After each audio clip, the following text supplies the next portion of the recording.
Egunon eta ongi etorri gaurko saiora. Gaurkoan, Laura Elizagoien elkarrizketatuko dugu. Eta berak, etxalarko ibilbideen birhomologazioari buruz hitz egingo digu. Baina lehenbizi, goazen gaurko efemeridetara. 1858ko uztailaren 29an, Irlandako Tipperary herrian gazte irlandarren iraultza hasi zen. Garaipena lortu ez zuen Britaniarren aurkako matxinada abertzalea. Gosete handiaren garaian izan zen, eta gerora etorri ziren altxamenduetan eragin handia izan zuen. Irudian, buruetako bat zen Smith O'Brien epaiketara bidean. 1880ko uztailaren 29an, Vincent van Gogh hil zen pobre, munduko margolaririk ospetsuenetakoa. 1853an, Herbehereetako Zundert herria jaioa. Margolari postimpresionista garrantzitsua izan zen. Bere artelanetan ondorengoak landu zituen, paisaiak, natura-ia, erretratuak eta autoerretratuak. Bere pintzelkada oldakorrak bereizi zuen bere obra. Hala ere, hil ostean iritsi zitzaion arrakasta eta pobre hil zen, bere buruari tiro egin ostean. Zauriak eragindako infekzioaren ondorioz hil zen. 1950ko uztailaren 29an, Nogun Riko sarraskia amaitu zuten Korean AEBkek. Hilabete lehenago hasi zen Koreako gerra. Bitan zatitutako herrialdea batu nahian Ipar Koreako armada Hego Korearen sartu zenean. Ipar Korearren indarrak sorpresa zarrapatuta. Hego Koreako eta AEBtako armadak hegoaldera egin zuten, baina errefuxiatu kopuru handiak ere. Pertsona hauen artean mozorraturik soldatu Ipar Korearrak zeuden beldurrez. Estatu Batuarrek errefuxiatuak hiltzeko agindua eman zuten, eta 3 egunetan 300 zibil hil zituzten. AEBtako soldaduek erretiratu zirenean, Ipar Korearrek lagundu zioten bizirik irten zirenei. 2001an, AEBtako gobernuak zoritxarreko tragediatzat jo zuen. 1962ko uztailaren 29an, Oswald Mosley britaniar faxista ezagunaren hitzartzea eragotzi zuten Manchesterren manifestariek. Polizia faxistak babesten ahalegindu bazen ere, ezin izan zituen antifaxistak eutsi eta mutur joka amaitu zuten, eta Mosley berak ukabilkada bat jaso zuen. Antifaxistek Mosleyren ekitaldi ugari boikotatu zituzten urte hartan Inglaterra osoan eta bere presentzia estilo iturri bilakatzen zen langile auzoetan. Azkenik, 1985ko uztailaren 29an, Eusko Jaurlaritzaren armarritik Nafarroaren ikurra kentzeko agindu zuen Espainiako Konstituzio Auzitegiak. Nafarroako gobernuak egin eskariari erantzuten zion. 1956an, lehen Eusko Jaurlaritzak onartu zuen armarria, 1978an berreskuratuz. Epai honen geroztik, Nafarroako armarria kolore gorridun kuadro batekin ordezkatuta dago. Kolore gorria, Albretako etxearen armarriari erreferentzien jarri zuten, Nafar Erresumako azken errege-erreginaren leinua. Eta orain, ikus dezagun aste honetako agenda.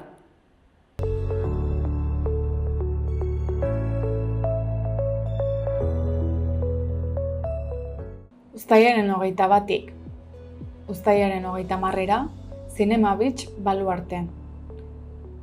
Gaueko 8etan. Igandean, uztailaren 30ean, kontzertu solidarioa, Normandiak Nafarroan abesten du. Iruñeko katedralean. Arratsaldeko 7etan. Astelehenean, abuztuak 3, bertsoak egiten zikloa. The Rock Drill kontzertua, San Jose plazan. Arratsaldeko 8etan. Eta orain, ikus ditzagun gaurko egunkarien azalak.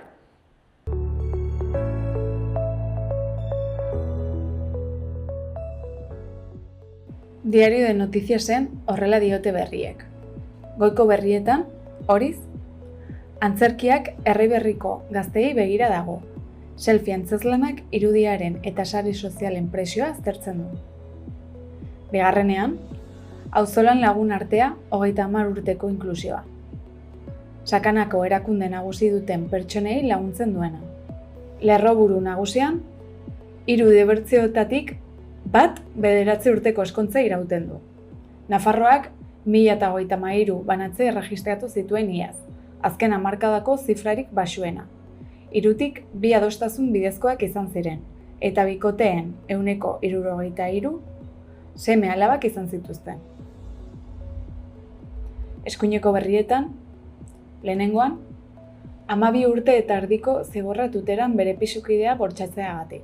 Zigortuak 15.000 euro ordaindu beharko dizkio biktimari eragindako kalte moralegatik. Bigarrenean, Nafarroak egurrezko haize erroten palak fabrikatzeko proposamena egin du. Hirugarrenean, duintasunez bizitzeko gose greba.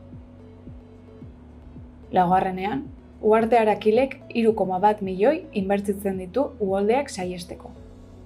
Nafarroak 5.100 lanpostu irabazi ditu eta langabezia 3.300 pertsonara jaitsi da.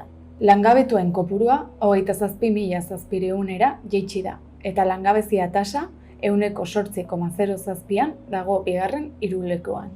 Argazki nagusian, suteek atsedenaldia eman dute. Diario de Navarra egunkarian, goiko berrietan, Nafarroak egurrezko haize erroten palak fabrikatzeko eskaintza egin du. Bigarrenean, Gaztean jaialdia bere nagusiaren txandaketarekin tuteran. Azkenik, Xota oraindik ez dago lehen mailan izena emanda. Lerroburu nagusian horrela dio. Esku hartzeak zalantzan jartzen du Nafarroako etxebizitza enpresaren erabilgarritasun publikoa. Gobernuak ekainerako aurreikusitako bazkide pribatuaren hautaketa oraindik izapidatzen ari da. Eskuineko berriek horrela diote. Sánchezek ustelkeria ahaztu du urte politikoaren berrikuspean. Kazetariek galdetu ziotenean bakarrik hitz egin zuen Zapaterori, bere anaiari edo bere emazteari buruz. Argazki nagusian, hausnarketarako selfie bat. Selfie tailerrean parte hartzen duten 21 gazteek autoerretratuak ateratzen dituzte telefono mugikorrarekin 3. jardueren egunean. Herri berriko jaialdiko tailer eta antzezlan batek gizarteari telefono mugikorrekin eta sare sozialekin duen harremanari buruz hausnartzen laguntzen diote. Gara egunkarien horrela diote berriek. Ezkerreko zutabean, Lakuak EAJaren Bizkaiko Batzar Nagusiko kide ohi bat izendatu du ertzainaren zuzendari. EAJaren Bizkaiko Batzar Nagusiko kide izan zen Aitor Landak hartu du ertzainaren zuzendari postua, eta Alfonso Garaikotxeak haren azpian dagoen burugaitza. Azken urteetan kargu horietan izan diren Victoria Landa eta Josu Bujandaren ordez. Lerroburu nagusian, Zabalako 60 urteko preso bat larri gaixorik hilda. Zabala zigorra betetzen ari zen 60 urteko gizon bat hil zen astelehenean. Ordu batzuk lehenago eraman zuten ospitalean, hainbat egunez gaixorik sentitu arren, txostenaren arabera. Salaketa atzo sortu zen. Presoei laguntzen dien elkarteak azaldu zuen hildakoak narriadura kognitiboa larria zuela eta kartzelak berak onartu zuena, eta adierazi zuen ez. Editoriala. Zer egiten zuen pertsona horrek kartzelan? Ez da behin-behiniko hutsegite bat egoera horretan dagoen norbait espetxeratuta jarraitzea, baizik eta bere mugak aitortu baino zigortzen jarraitzea nahiago duen sistema baten isla. Argazki nagusian, janaria ez da debekatzen. Donostiako udala errespetu faltaz eta arduragabekeriaz salatua, ongintzako afariak debekatu ostean. Lehenengoan, Hego Euskal Herriak 12.900 lanpostu berri erregistratzen ditu, baina desberdintasunak mantentzen dira. Bigarrenean, hilo harra. Kozo Okamoto, nazioarteko borrokan denbora luzez aritu den aktivista. Azkenik, Iñaki Soto. Kozo Okamoto iraultzaile borrokalaria eta Palestinako kausaren aldeko militantea uztailaren 23an hil zen Bairuten, egunkariaren arabera. Palestinako askapenerako Fronte Popularrak jakinarazi zuen honen berri imperialismoaren aurkako lider historikoaren galeragatik atxikabea adieraziz bidalitako mezu batean. Bigarrenean, Eben Poel, lehia maila oso altua den klasiko bateko favorito handia. Izarrez betetako taldea izan arren, Remco Evenepoel da ia zalantzarik gabeko favoritoa Donostikoko klasikoan. Hirugarrenean, Larrain, Leit eta Neistat ere urrezko maskorragatik lehiatuko dira. Nicole García, Pablo Larrain, Mike Leigh, Hans Peter Moland, Benjamin Neistat, Jensip Ustanglu eta Ma Aradaren lan berriak sailkapen ofizialean egingo dira. Donostiako zinemaldiaren 74. edizioa izango da, eta beraz urrezko maskorra lortzen lehiatuko da Mikel Gurrea Donostiako zuzendariak, ere Sanz filmarekin lortu nahi duena. Berrea egunkariak horrela dio. Mikel Soto, idazlea. Mirandek gaitasun handiak dituzten pertsonen ezaugarri guztiak betetzen ditu. Lerroburu nagusian horrela dio. Kaleko afari solidarioak. Gure ekimena hobetzen lagundu beharrean erabat debekatu dute. Donostiako udalak alternatiba bat proposatu du kalean bizi direnei otorduak bermatzeko, kas taldeari eragontzi ondoren. Jon Insausti alkateak delinkuentza tasen gorakadarekin lotu ditu kasen afariak. Donostian kalean bizi diren eta baliabiderik ez duten herritarrei gauero afari bat eskatzen diren herritar talde bat da kas. Hori egitea debekatu die alkateak. Osasun publiko, bizikidetza eta segurtasun arrazoiak argudiatuta. Taldeak salatu du 300 herritar inguru geldituko direla egunean otordu bero bat jan ezinzik. Eta udalari exigitu dio, alternatiba errealak emateko. Beko berrietan, 2 dira Bilboko liskarren harira atxilatutakoak, eta ikerketa zabalik dago. Aske antolakundeak Espainiar nazionalismoaren oldarrearekin lotu ditu atxiloketak. Bingen Zupiriak Espainiako polizia kritikatu du eskumenak urratu ditulakoan. Bestetik, Alain Eiguren, profil fascista guztietan agertu da nire aurpegia. Hala ere ez daukat beldurrik. Eskuineko zutabean, Zabalako preso bat hilda, eta arreta faltaren ondoriotzat jo du salaketak. Presoen eskubideen aldeko elkarteak jakinarazi duenez, uztailaren 20an hil zen gizona ospitalean 60 urte zituen eta osasun arazo larriak. Hil aurreko egunetan minaz kexatu zen eta erori egin zen ziegan. Arabako kartzelako 3 preso hil dira aurten. Bestetik, Aitor Landa izendatu dute Ertzainako zuzendari eta Alfonso Garaikoetxea berriz buruzagi. EAJaren Bizkai buru batzarrariko izan zen Landa. 2024 arte. Garaikoetxea berriz herritarren babeserako alorreko burua izan da Ertzaintzan. Hurrengoa, Euskal Herriko Etxebizitza Sindikatu Sozialistak 1500 laguni eman die laguntza. 10-etatik 6 etxegabetzeekin lotutako afererengatik jo dute sindikatura. 10-etatik 5 berriz aholkularitza juridikoa eskatzeko. Azkenik, enplegu sorre handia izan da Hego Euskal Herrian bigarren hiruhilekoan. Euskal Herria Irratian aldiz, Gaizka Uharte Lab grebarako eskubidea errespetatzen ez den bitartean grebalariak zigortu ditu Nafarroako gobernuak. Eskuineko berrietan, Izaskun Marturet. Aireko mugimenduen bitartez gorputzarekin konektatzeko espazioa da zeure muga. Bestetik, Harresien jaialdea indartsu itzuliko da Iruñera, abuztuaren 4tik 22. Ane Martija musikariaren biodiskografia. Idoia Kalbo, zuzeneko musika herri txikietara eramatea da proiektu honen arima. Ane Zuazubizkar, bertsolaritzarekin lotutako ametsak nituen, baina ez nuen espero nire poemek liburu forma hartuko zutenik. Azkenik, Mark Badal, Landarte.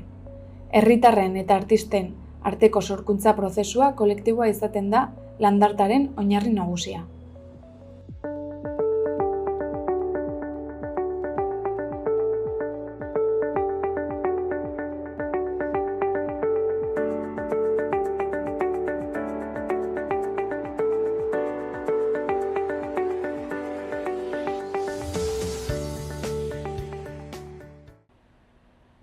Lehenik eta behin, Laura, aurkeztu zure burua. Nor zaitugu? Bueno, ni Laura Elizagoien naiz, gaur egun Etxalarko kulturretxean aritzen den kultur eta turismo teknikaria, eta, bueno, hoxe. Bale. Zer erran nahi du ibilbide bat birhomologatzeak? Bueno, berez homologatzea da, ibilbide bat segurua dela edo pixko bat bermatzea, hau da, Nafarroako Mendi Federazioak kasu honetan baditu olako estandar batzuk, bai señalizazio aldetik, segurtasun aldetik, pixko bat bermatzen duena, oinez duaien hori ez dela galduko, ez duela minik hartuko, betire eremo batzen barruan, baina pixko bat hori izan entzen ez, homologatzeak erran nahi du, estandar horien barrenin sartzen direla ibilbideak, eta horrek segurtatzen dizu ibilbide hori segurua dela ez. Eta birhomologatzea berriz, gure kasuan, ibilbide hauek, igual ja, 20 urte edo badire urte desente homologatu zirela bere egunean, batzuk udaletxeak, bertzik landetxen elkartea, bertze, hola leku desberdinetatik, baino gero ez ziren mantendu. Ibilbideak behin homologatu dituzunean, urtero mantenimendu bat behar dute, eta joan dire utzitzen. Orduan zauden ibilbideak erdi markatuak, baino hori ez, ja batzuk nahiko utziak, eta hori joan den dela 2 urte edo, udalak egin zuen apostua, berriz ere homologatzeko apostua, pixko batez, turismo eskuorria berritu behar genitun, eta horra gertzen ziren ibilbideak, behin eskuorrian dagoenean kalidadezko ibilbidea eskaini behar duzu, orduan azkenin soka bat dena, eta hori ez, egin zuen apostua, berriz homologatzeko, eta horra ginen prozesu guzia, eta hori pixko bat izan entzen, lehendik homologatuak zeuden ibilbide horiek, berriz ere jartzia, ongi jartzia. Eta zergatik erabaki du Etxalarko udalak prozesu hau martxan jartzea? Bueno, egia da, azkenean ibilbide horiek aitz erabiliak direla, turista pila etortzen da honat, eta oinez mendian ibiltzea egiten duen ekintza nagusienetako bat izanen da. Orduan, azkenean ibilbide horietan eskaintzen den esperientzia modu bateko izan edo bertzeko izan, agiz desberdina da, turista gero guretaz oroituko denaren oroimen hortan, ez?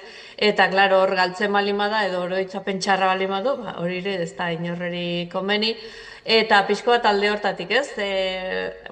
Berritu bartziren, señalizazioa berritu bartzen, eta hor erabaki bartzen, ez? Homologatu, señalizatu gure kabuz edo ez, eta, hor bat ziren, aukera agertu zen, hemen Mendi Federazioko kontaktu bat genuen, jerria markatzen aritzen dena eta beraren laguntzaz, erabakia hartu zen, egin behartzela, baina zizkero, egin behartzela ongi, eta hortik pixko bat etorri zen erabakia. Ze onura ekarriko die herritarrei eta bisitariei? Onura, azkenean herritarrak ez dakit ze punturaino erabiltzen ditugun markatutako ibilbideak. Bai egia da direla gehien ibiltzen denak edo, baina herritarrak azkenean gutxi beti badakigu nondik ta nora ibiltzen garen, eta ezkera normali markatutako ibilbidetik ibiltzen. Nik uste gehiago den kanpora begira, ez? Kanpotik etortzen dena, bai egun pasa etortzen denak, edo batzuk mendira utzik etortzen direnak, edo orain udan oporretan heldu diren pertsona horiek, pixko bat, gustora ibiltzeko eta lasai ibiltzeko ibilbide hortan. Ederki. Zein dira lehen fase honetan amaitzear dauden bi ibilbideak? Lehenbizko fase batean hasi genitun bai usategietako ibilbidea, dela hor Lizeietako kaskotik abitzen den ibilbide motz bat, 5 kilometrotakoa, eta gero herritik pasatzen dena Santa Cruz Argarata ibilbidea ere homologatu ziren lehenengoa. Izan ere, bai turismo departamentutik egin martzuten eskuorria berritu hartzuten beraiek ere, eta errantziguten, beraiek ere begitu zuten, ikusi zuten gabezi batzuk bat zeudela, eta horiek berritzeko eskatu ziguten, eta baita herrikoak ere, gauza berdina, bai bertizetik eta bai turismotik egin bartzuten horiek jarri barzituzten beraien informazioetan, orduan prisa pixkot gehiago sartu genuen bi bilbide horiekin, eta guk ere ikasten joateko ongitorri zaigu, pixko bat lehenengo bi egitea eta gero gainontzeko guztiak, orduan hori lehenengo fase hortan bai usategitakoa eta bai herriko Santa Cruz Argaratakoa. Biek kasualidadea motxak dire, bat 5 kilometrotakoa eta bertzea 4 kilometrotakoa, baina horiek izanen ziren lehenengo faseko bi bilbideak, eta hori zen arrazoi horrenatik, pixko bat ala eskatu digutelako. Ze berezitasun dute Argarata Santa Cruz eta usategietako ibilbideek? Usategietako azkenean da, Etxalarrek duen berezitasun handien baten inguruan dabilen ibilbide bat, orduan hori da pixko bate importantiena edo ezagunena izanen zena herrian. Eta berezitasunak, pasatzen dela ez, hemen udazkenean izaten den sare bidezko usuarrapaketa sistema horren mendi lepo inguruan dabilen ibilbide bat da. Udazkenean egia da, eizian ari direnikan erdia ezin da egin, ze justo usuak heldu direnean eta preferentzia beti du sarezko izak, orduan atzetik egin behar da, baina printzipioz gainontzeko urte guzien daulako zirkular bat da, eta paraje hortan ibiltzen da, ikusten direlako trepak, ikusten dire pixko sarelekua, eta eremu horren inguruan da, eta gero baita ere bista honak ditu. Azkenean 400 metrotako altueran dagoen ibilbide bada, eta hori ez, ikusten da iparraldean, batzutan itsasoa ere ikusten da, saringurutik, eta gero bertzaldera berriz, gure herrietako paisaje menditsuagoa edo, eta bertzaldera begitzen duzu, paisaia pixko bat leunagoa bezala ez. Horiek biek izan nintzen ikuste usategitako berezitasunak, bai ekintza, gure hemengo dugun tradizio hau, eta baita ere bistak izan nintzirela, eta herrikoa berriz da pixko bat, herria ezagutzeko bertze modu bat. Etxetartean ibili beharrean, joaten da alde batetik ermitaraino, kilometro batean ermitarainoko bilbidea egiten du, eta buelta, eta gero 8 bat bezala herriaren inguruan, Argaratako errekaraino joaten da, eta buelta, orduan ematen du aukera, herria pixko bat eremu zabalago batetik edo bizitatzeko. Zer da homologatutako mendi bilbide bat, eta zergatik da garrantzitsua? Hori lehen aipatu bezala, homologatutako mendi bilbidea da, pixko bat ibilbide segurua, ongi seinalizatua dagoena, pixko bat neurriak eta denborak eta kalkulatuak daudenak bertze ibilbide guzien neurri berdinekin, estandar batzuk mantenduz, eta dago agertzen den informazioakin eta bermatzen duzula kalidadezko ibilbide bat dela, ez? Hemen momentuz, eginen ditugun 7 ibilbide horiek, bermatzen dute kalidadezko ibilbideak direla. Nafarroako Mendi Federazioak zer eginkizun izan du prozesu honetan? Gure kasuan pila bat lagundu digute, zerotik hasten ginen, egiarran, ezkenekin, seguro nola zen, orduan, beraiek erakutsi dute dena.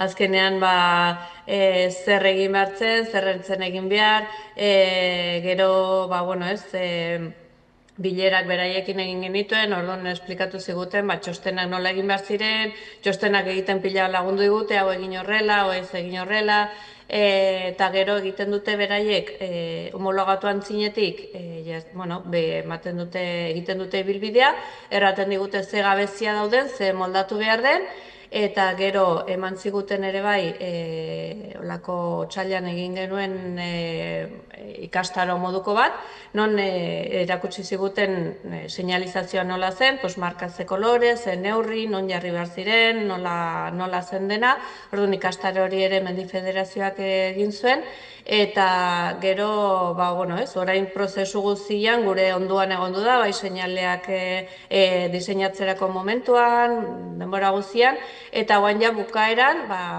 berriz pasako dire, eta erranen digute ja lan ongi egina dagoen, dozu zerbait zuzendu behar den, edo, bueno, pixko bat prozesu guztian lagundu digute, eta gure kasuan desente gainera, beharra izan dugu, batzuk enpresa teknikari espezializatuak egiten dituzte txostenak eta gure kasuan guk egin ditugu, orduan laguntza gehiago behar izan dugu, baina bueno, gure kasuan laguntza desentia eman digute bai. Zein lan egin dira azken hilabeteotan ibilbide hauek prestatzeko? Bueno, hasi ginen, lehenengo, behin txostenak eta egin ondotik, nik uste lehenengo egin genuena izan duzen, panelak eta geziak diseinatzeaz gain, hasi ginen, hori ez, pixko bat ibilbideak markatzen edo margotzen, eta horretako egin genuen lehen aipatu duten ikastaro hori, hortan auzolanean herriko dozena bat lagun inguru hurbildu ziren eta beraiekin egin genuen markaketa. Orduan, nik uste hori izan zen lehenengo egin genuela, hola praktikan pixko bat ikusten den lan hori, aurreko txostenak eta horik denak antzintik joak dire, paper lan guzti horiek, baina praktikan hori margoketa, panel eta gezien diseinua eta eskaera, eta orain uztailean hasieran ja hori geziak eta jarri dire, eta ja horrekin azken federazioko neritzia nondotik, ja bukatutzat emanen ditugu lehenengo bi ibilbideak. Ze garrantzi dute seinale berriek eta geziek mendian ibiltzen direnentzat? Bueno, ezagutzen dugunak beti joaten gara ez, bidetik badakigun ora joan, baina ezagutzen ez dugun lekuan ikuste pila bat eskertzen den geziak egotea ez. Gehien bat ez duzulako ezagutzen, eta geziak gure kasuan ez, homologatzen duzunean geziak jartzen dire, bi bilbide gurutzatzen diren lekuan, orduan hori ez, puntu horiek klabeak dire azkenean bat ez galtzeko mendian. Hor ja, zu marka segitzen baduzu, badakizu ibilbide bat segitzen ari zarela, baina ja gezian zaudenean jartzen dizu zenbat distantzia falta duzun, nora joateko, zenbat denbora, ibilbidearen matrikula edo zenbakia, eta horrekin ja segurtatzen duzu ongi joak izarela. Herriko sarreran eta bertze puntu batzuetan jarritako panel berriek ze informazio eskaintzen dute?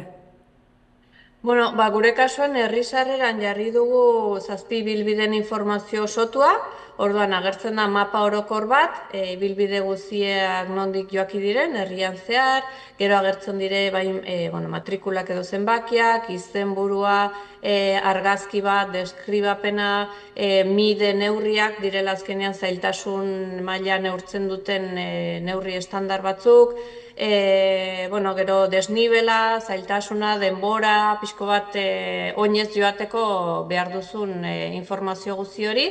Orduan, gure kasuan jarri da bat ibilbide guztiekin herri sarreran, eta kasu honetan nola oraindik bat bakarra homologatua dugun, homologatzeko lehenengo ginen dugun usategitako hori, orduan usategitan jarri dire bi panel, bat lizaietan, dela ibilbidea teitzen den lekuan, eta bertzia sare inguruan, hor udazkenean jendea pilatzen den leku hortan, eta hor gehitu diogu ere pixko bat oso harrapaketa tradizionala nola izaten den, ez? Pixko bat informazio praktikoa ibilbideaz gain, ekintzari buruzko informazio praktikoa ematen duena bai.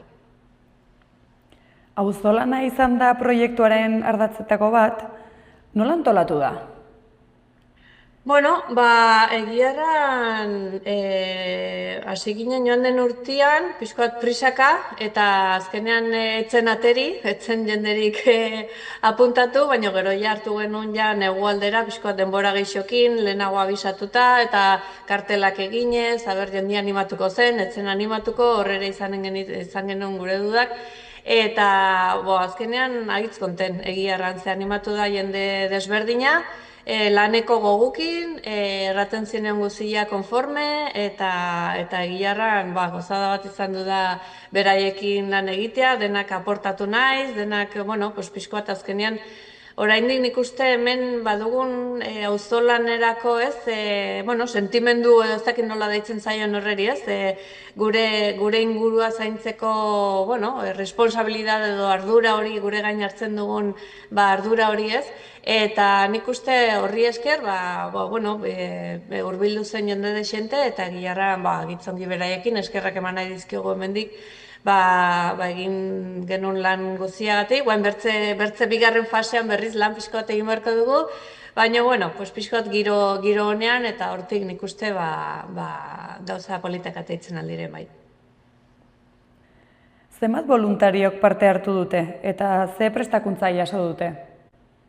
Voluntarioak zehazki ez dakite, baina nik uste dozena bat inguru izanen diren, pixko bat denetik, hola gaztiak eta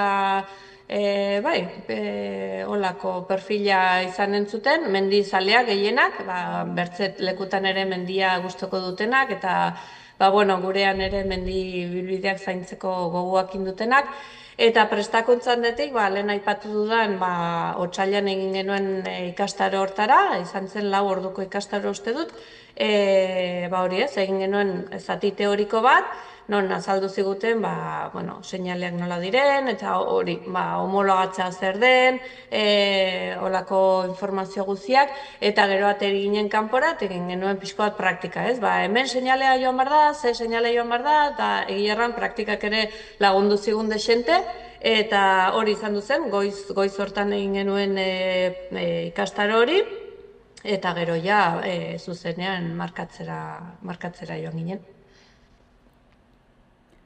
Ze balio du herritarren parte hartzeak horrelako ekimen batean? Azkenean gehiena, azkenean herritarren parte hartzeak erran nahi du gure gauza bat bezala hartzen dugula, eta hori nik uste haitz importantea denez, bertze kanpotik etorritako proiektu batek igual, segun zer den, igual ez du hain harrera ona izaten, eta pixkot herritarrek parte hartze horrek erran nahi du, onartua nik uste behintzat onartzen dela proiektua eta gogonez ikusten dela, eta hori nik uste dena erran nahi du. Azkenean herrian bizi behar dugunak, herriko gauzetan parte hartzea nik uste nahi eta nahi ezkoa den eta polita den ere bai. Mendi ibilbideak margotzeko arau edo irizpide berezirik badago? Bai, pila bat, azkenean ezkera konturatzen, sobera, joaten zera hortik eta ikuste dituzu markak eta hitzongi, baina irizpide pila bat. Bidegurutze hontan, gainera gero, bakoitzak bere teoria du, bidegurutze hontan, nik markatuko nuke, gezi bat ezezko alde hontara, baina bertzak erraten du zen nahiko da honekin, azkenean denak badugu gure teoriaz, gero ez duzu sobera kargatu behar ere dena markaz hori federaziotik errantziguten, mendigo ez duzu markaz bete behar, mendia da. Orduan, batzuk gehiago aldekoak, bertze gutixeoko aldekoak, zera desberdinak daude, baina, horre aipatu zizkigutenak federaziotik, pixko bat beti bai segitu behar duzula pila bat arau, non jarri, nola jarri, zergatik hemen bai, zergatik hemen ez, seinale guztiak badute beren gauza bai. Nola ziurtatzen da seinaleztapena estandar ofizialekin bat datorrela? Azkenean irizpide horiekin egina da, guk hori ikasi dugu, hori errantziguten estandar horiek betez nola markatzen zen, eta guk horrela egina dugu, orduan, orain bai, bigarren zuzenketa bat eginen digute, eta hori bai federazioko batek egiten du, ja ongi dakienak nola egin, eta ja berak eguneko egun ja badakizu zuzendu behar duela irizpide horiek mantenduz. Orduan ja bermatzen duzu horrekin ongi dagoela ibilbidea, bai.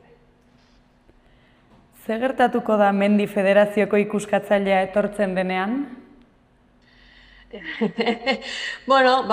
Pentsatzen dut, zuzenketaren bat eginen duela, hori seguro. Baina, bueno, nik espero nahiko ongi egin izanen dugula, eta, bueno, federazioko ikuskaria etortzen denean, pentsatzen dut erranen digula, zer zuzenduko dugula, eta nik espero, nik nahi behintzat, ja horrekin bukatutzate emanen dugula prozesua. Lehen fasea amaitzean, zein izango da hurrengo pausua?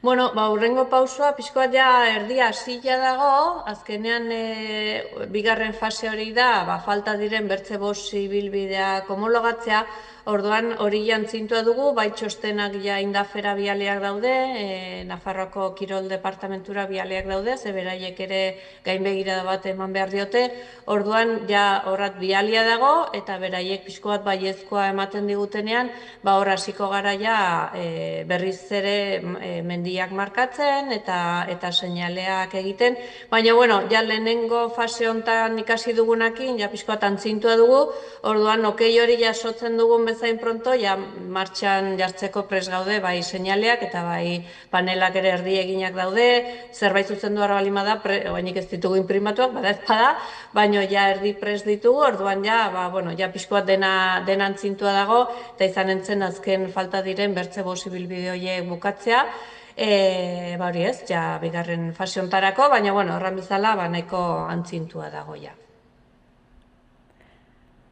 Zein dira birra homologatuko diren gainerako ibilbideak?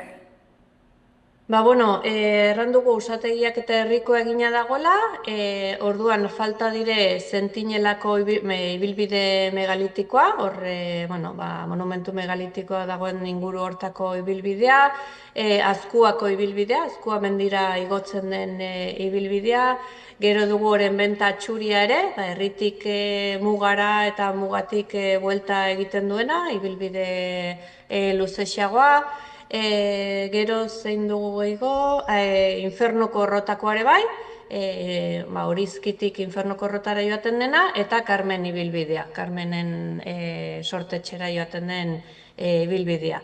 Horiek dire ja, orain egin dituguna baino pixko luzexagoak, hor 8-10 kilometro tartean dabiltzan luzexagoak dire, baina, bueno, seinalizazio aldetik eta erreixago da, berez ja herriko zonaldean jarri ditugun kartel horiek probesten ditugulako, eta hor antzintzen joan garelako ja bigarren faseko ibilbiden seinale batzuk eta, orduan, pixko bat horiek izan entziren falta direnak.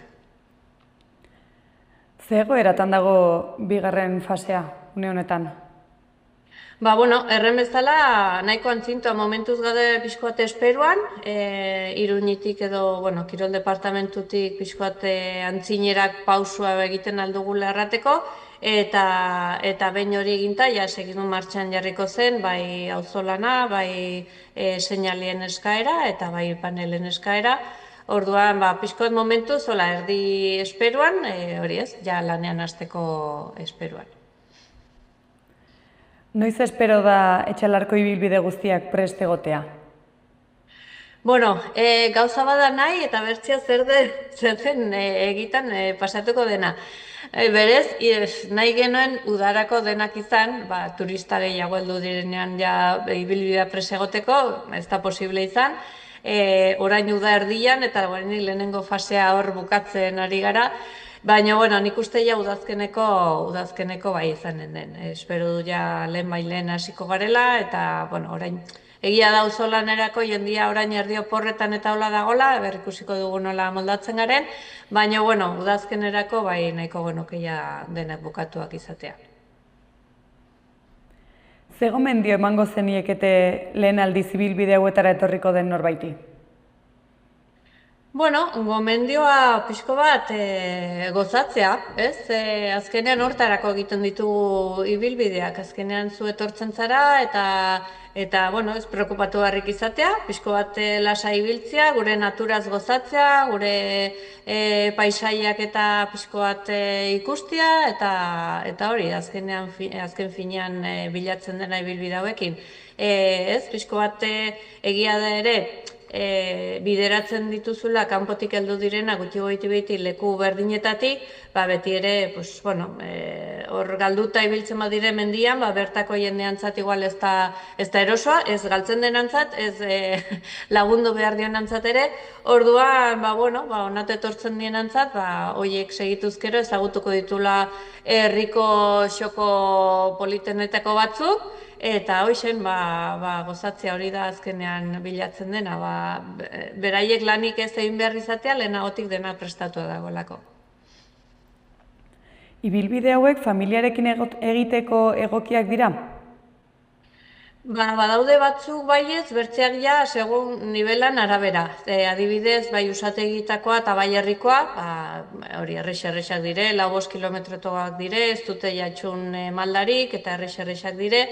Baina gero badaude batzuk, bakoitzan arabera, badaude batzuk 10 kilometrokoak, adibidez, bai Carmen ibilbidea eta bai Infernoko Rotako 10 kilometro dire, eta egia da bidea xelai-xelaia dela, baina 10 kilometro dire, orduan segun eta ze adineko horrekin joaten zaren, egokiagoa da edo ez.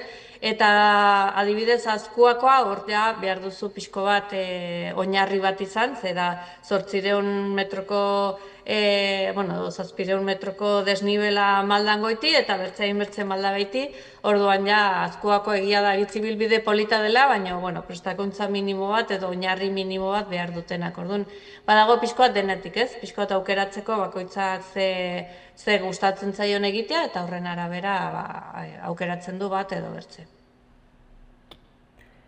Zer egin izan dezake ekimen honek Etxalarko turismoan eta tokiko ekonomian? Nik uste kalidade hobetzea izanen zen. Azkenean egia da, oinez ibiltzera jende haunitz etortzen da, eta nik uste etortzen diren hoieri eskaintzen diozula ekipamendu bat hobia. Orduan da pixko bat kalidadea hobetzea gure eskaintzan edo, ez? Eta, ekonomian, ez dakiz ze punturaino, baina, pixko bat ikusten malima da, gustoko diren ibilbideak direla, bat bertzeakin sola, zin eta hola jende gehiago etortzen bada, ongi etorri izanen da. Azkenean, mendi ibilbideak ez da hola boom bat izanen, orain zeuden ibilbideak lehendik ere zeuden, baina, nik uste gehiago den, etortzen den pertsona horreri, kalitatezko, zerbitzu hobia eskaintzen zaiola nik uste. Ze mezu helarazi nahi diezu herritarrei, boluntarioei eta mendizaleei? Herritarrei nik uste igual eskaera eta dena egin nieke probatzeko, eta gu gara pixko bat ere falloak ateitzeko, orduan, zerbait hobetzeko ikusten malima dute, irekiak gaudela, pixko bat hortara. Mendizalei,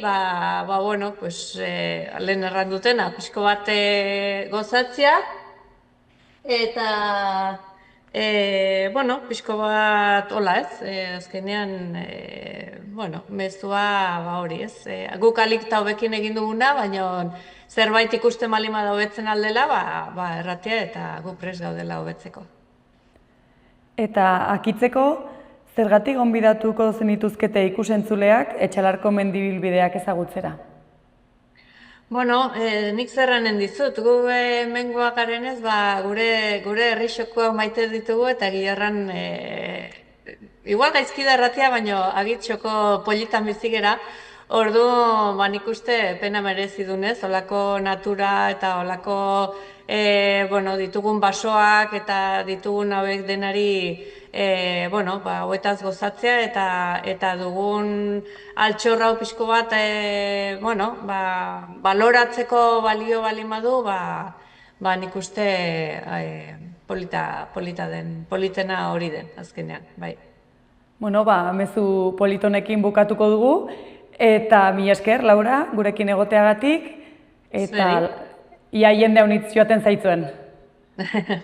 Ea, eskerrik asko. Ireki zeure negozioa martxan dagoen baten abantailekin. Negozio bat ireki nahi duten pertsonak eta bere esku aldatu nahi dutenak elkartzen ditugu. Laboral Kutxa.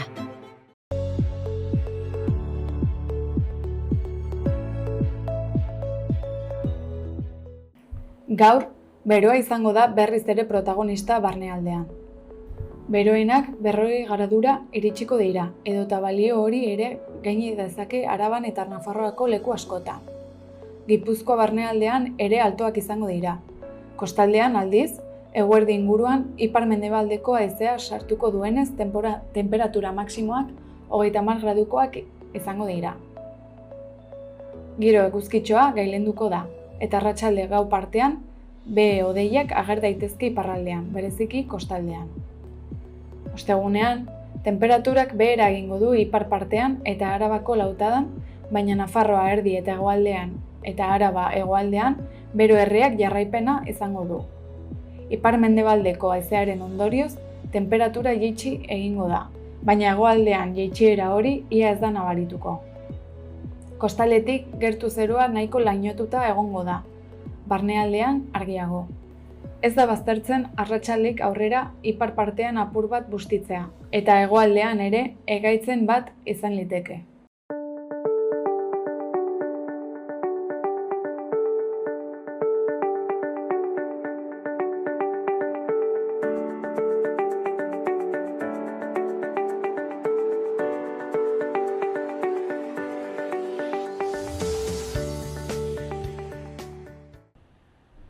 Onaino gaurko saioa, espero dugu zuen gustukoa izatea eta hurrengora arte. Ongi izan.